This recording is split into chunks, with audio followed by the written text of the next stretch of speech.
Baik, Assalamualaikum warahmatullahi wabarakatuh. Perkenalkan, nama saya Ristiawati. Saya dari kelas B5. NIM saya yaitu 23010023.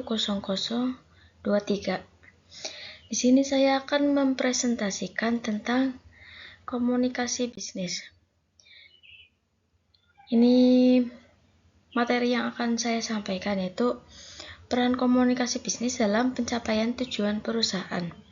Yang pertama ada pengertian komunikasi bisnis, yang kedua ada tujuan komunikasi bisnis, yang ketiga ada peran komunikasi bisnis dan pencapaian tujuannya. Terus yang kelima ada dampak dari komunikasi bisnis yang efektif dan tidak efektif. Yang keenam yaitu contoh penerapan komunikasi bisnis. Dan yang terakhir yaitu kesimpulan.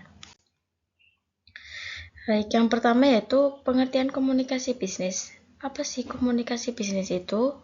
Komunikasi bisnis adalah proses penyampaian dan pertukaran informasi, ide, atau pesan yang dilakukan dalam kegiatan bisnis, baik secara lisan, tertulis, maupun non-verbal, dengan tujuan mendukung operasional, manajemen, dan pencapaian tujuan perusahaan.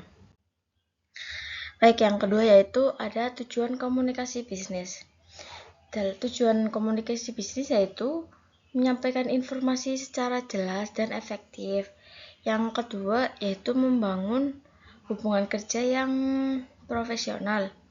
Yang ketiga yaitu mendukung pengambilan keputusan.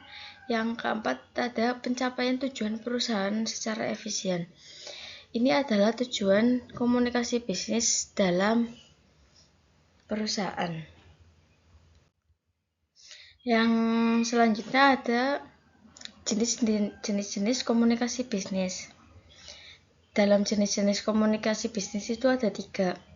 Yang pertama ada komunikasi bisnis internal, eksternal, dan formal.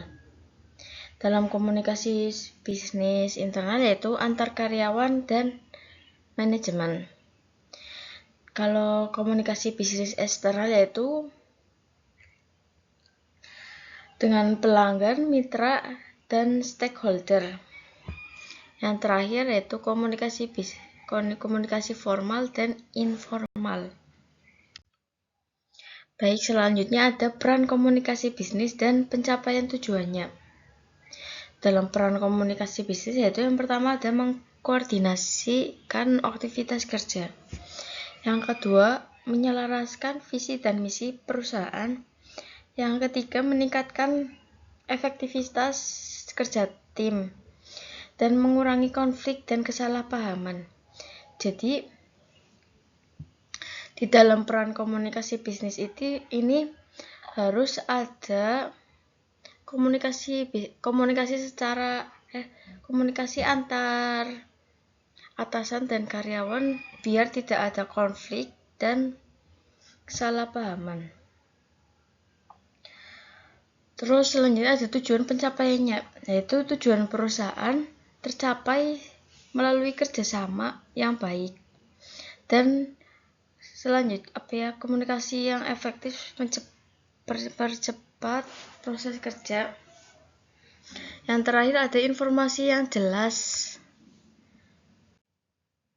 Selanjutnya ada dampak dari komunikasi bisnis yang efektif dan tidak efektif. Yang pertama ada dampak komunikasi bisnis yang efektif.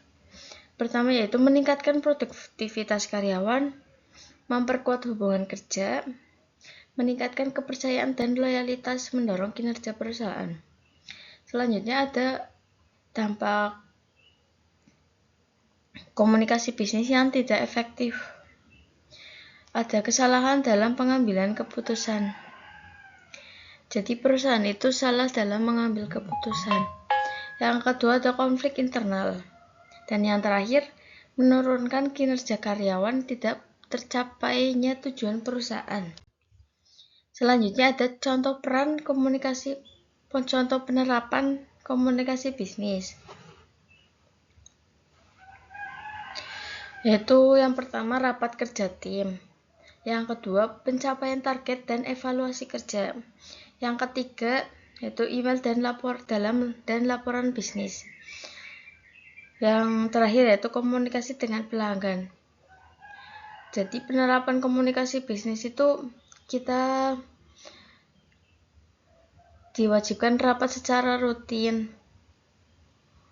dan laporan bisnisnya melalui email. Selanjutnya ada kesimpulan dari materi ini. Komunikasi bisnis memiliki peran yang sangat penting dalam mengandung pencapaian tujuan perusahaan. Melalui komunikasi yang jelas, efektif, dan terarah, perusahaan dapat meningkatkan koordinasi kerja, membangun hubungan yang baik dengan pihak internal maupun eksternal, serta mendukung pengambilan keputusan manajemen. Oleh karena itu, komunikasi bisnis yang efektif menjadi kunci keberhasilan perusahaan dalam mencapai target dan mempertahankan keberlanjutan usaha. Baik teman-teman, ini presentasi dari saya. Maaf apabila ada salah dalam perkataan saya. Terima kasih. Wassalamualaikum warahmatullahi wabarakatuh.